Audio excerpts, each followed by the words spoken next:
It's a Southern comfort food enjoyed right here in the Midwest. It's where we put our own spin on it. We're talking about shrimp and grits. It's a hearty dish that can be enjoyed any time of the day. And we're taking it to the next level with Chef Ryan Williams from Rye. So, I mean, the kitchen smells amazing first off, but you know, the shrimp and grits, this is actually a really significant dish at Rye. Yeah, absolutely. You know, I'd say it's a significant dish at Rye for the company as well, though. This is one of the kind of longest carried dishes that's been on the menu in all the restaurants, Blue Stem and both Ryes. It's just kind of one of those things that it's been, you know, the fan favorite.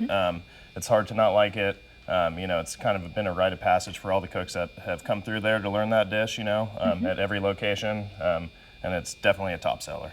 Well, and grits are such a nice comfort food, and I spent a couple years in Kentucky, of course, really getting into that whole Southern cooking thing. So, you know, let's get started and see exactly how you guys do it. Yeah, so the first step is to cook the grits, and we do it in a double boiler, which I've already set up here. So it's 4-to-1 liquid. We use cream to Anson Mills coarse ground grits.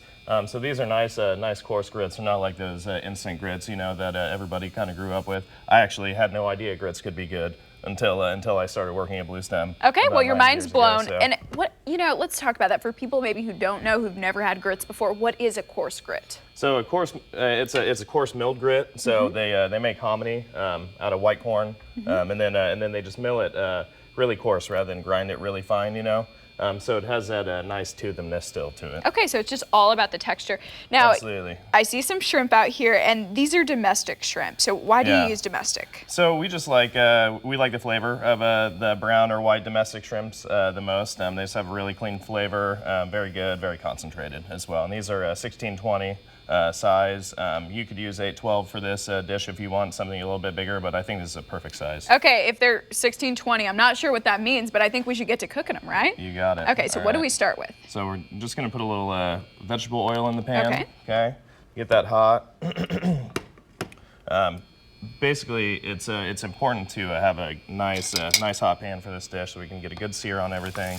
Okay, and you're actually putting in pork shoulder right now. Yeah. You know, so you were talking about how that really shows up in a lot of your dishes. Yeah. So we smoke about 100 pounds of pork shoulder every week, and it's kind of the Swiss Army knife of our kitchen. Oh, that's fun. We use it in a lot of different places.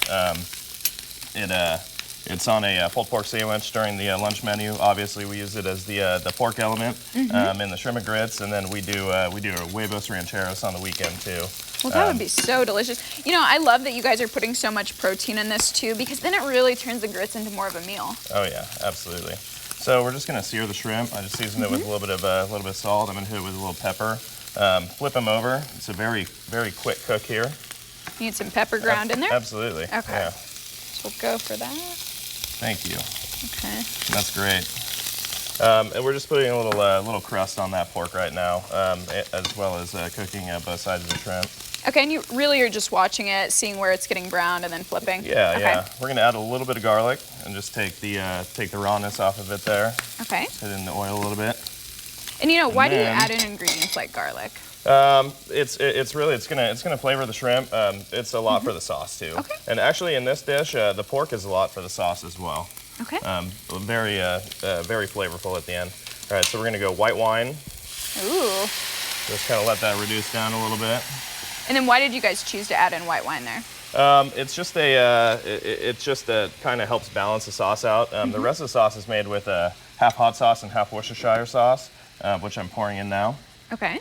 It kind of cuts through that really heavy flavor that hot sauce and Worcestershire sauce has, and just helps kind of mellow it out a little bit. Well, this smells so good right now. We're so excited for it. Absolutely. It's one of my favorites still, and I cook this all the time. Okay. And you're adding the green on for a little bit extra seasoning? So the parsley just kind of adds a little bit of freshness at the end. Okay. And then we're just going to go ahead and finish the sauce with a little bit of whole butter. As you can see, the shrimp are already cooked and everything. It's very quick dish. So for the rest of this, we're making a pan sauce or a butter sauce. So we're mounting the butter in here, and that's going to help That's going to help kind of balance that spiciness of the hot sauce in there. Now, I got to ask you, are we ready to plate this? I see whole pieces of butter in there. Okay. Absolutely. Well, let's go ahead and plate this. Yeah, you want to help me out? You can put the grits in there if you want. Well, why not? You want me to do it? I was going to say, why don't you handle that so I'm not reaching over you? You got it. We can just take a look, plate a little bit, and maybe get a couple pieces on there. There's that one. Okay. Okay. All right, and we are ready to go. So you're really just trying to get that butter melted in there. As you see the sauce got a lot lighter. Okay, wonderful. We're gonna add that in, and normally we would put some green onion to finish that off top. Yeah. So we're gonna do a little bit of green onion and just some lemon there. Okay, well, wonderful. We'll just toss that on, and you know, Bill's getting ready for his next interview. We'll definitely dine in with this. Absolutely. Thank you so much, Ryan. Yeah, thank you for having me.